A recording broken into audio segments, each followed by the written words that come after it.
Hello everyone, welcome to Sanmarga classes. ಬಲ ಮತ್ತು ಚಲನೆಯ ನಿಯಮಗಳು ಪಾಠದ 53ನೇ ಪ್ರಶ್ನೆ.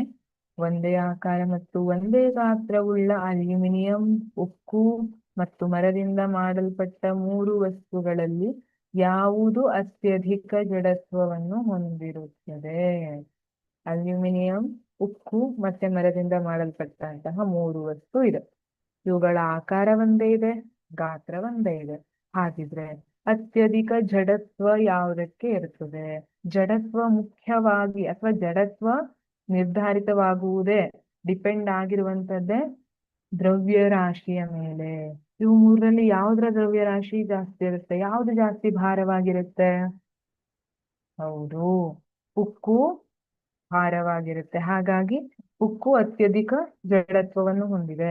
ಅದರ ಶೇಪ್ ಯಾವುದೇ ಇರಲಿ, ಗಾತ್ರ ಏನೇ ಇರಲಿ, ಆದ್ರೆ ಅದರ ದ್ರವ್ಯರಾಶಿ ಏನಿದೆ ಅದರ ಮೇಲೆ ಜಡತ್ವ ಅವಲಂಬಿಸಿರ್ತದೆ. ಹಾಗಾಗಿ ಇವು ಮೂರರದ್ದು ಗಾತ್ರ ಒಂದೇ ಇದ್ರು, ಆಕಾರ ಒಂದೇ ಇದ್ರು, ಉಕ್ಕಿನ ದ್ರವ್ಯರಾಶಿ ಜಾಸ್ತಿ ಇರೋದ್ರಿಂದ ಉಕ್ಕು ಅತ್ಯಧಿಕ ಜಡತ್ವವನ್ನ ಹೊಂದಿರುತ್ತದೆ. Thank you.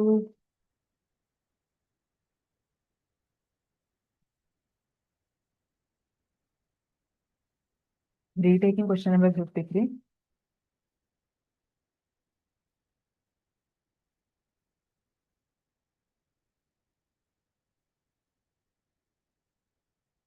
Hello everyone, welcome to Sanmarga classes.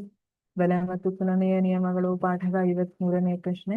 ಒಂದೇ ಆಕಾರ ಮತ್ತು ಒಂದೇ ಗಾತ್ರವುಳ್ಳ ಅಲ್ಯೂಮಿನಿಯಂ, ಉಕ್ಕು ಮತ್ತು ಮರದಿಂದ ಮಾಡಲ್ಪಟ್ಟ ಮೂರು ವಸ್ತುಗಳಲ್ಲಿ ಯಾವುದು ಅತ್ಯಧಿಕ ಜಡತ್ವವನ್ನು ಹೊಂದಿರುತ್ತದೆ? ಯಾವುದು ಅತ್ಯಧಿಕ ಜಡತ್ವವನ್ನ ಹೊಂದಿರುತ್ತದೆ ಅಂತ ಕೇಳಿದ್ದಾರೆ. ಜಡತ್ವ ಯಾವ್ದ್ರ ಮೇಲೆ ಡಿಪೆಂಡ್ ಆಗಿರ್ತದೆ? ದ್ರವ್ಯರಾಶಿಯ ಮೇಲೆ ಡಿಪೆಂಡ್ ಆಗಿರ್ತದೆ. ಹಾಗಾಗಿ ಇವು ಮೂರರಲ್ಲಿ ಉಕ್ಕು ಅತ್ಯಧಿಕ ದ್ರವ್ಯರಾಶಿಯನ್ನ ಹೊಂದಿರುತ್ತದೆ. ಹಾಗಾಗಿ ಅತ್ಯಧಿಕ ಜಡತ್ವವನ್ನು ಹೊಂದಿದೆ. ದ್ರವ್ಯರಾಶಿಯು ಜಡತ್ವದ ಅಳತೆಯಾಗಿರುವುದರಿಂದ ಇತರ ಚೆಂಡುಗಳಿಗಿಂತ ಹೆಚ್ಚಿನ ದ್ರವ್ಯರಾಶಿಯನ್ನು ಹೊಂದಿರುವ ಒಂದೇ ಆಕಾರ ಮತ್ತು ಗಾತ್ರದ ಚೆಂಡು ಅತ್ಯಧಿಕ ಜಡತ್ವವನ್ನು ಹೊಂದಿರುತ್ತದೆ.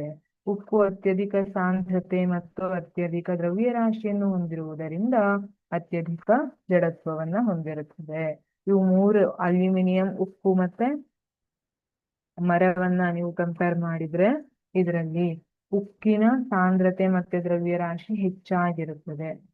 ಹಾಗಾಗಿ ಇದು ಹೆಚ್ಚಿನ ಜಡತ್ವವನ್ನ ಹೊಂದಿರುತ್ತದೆ. Thank you.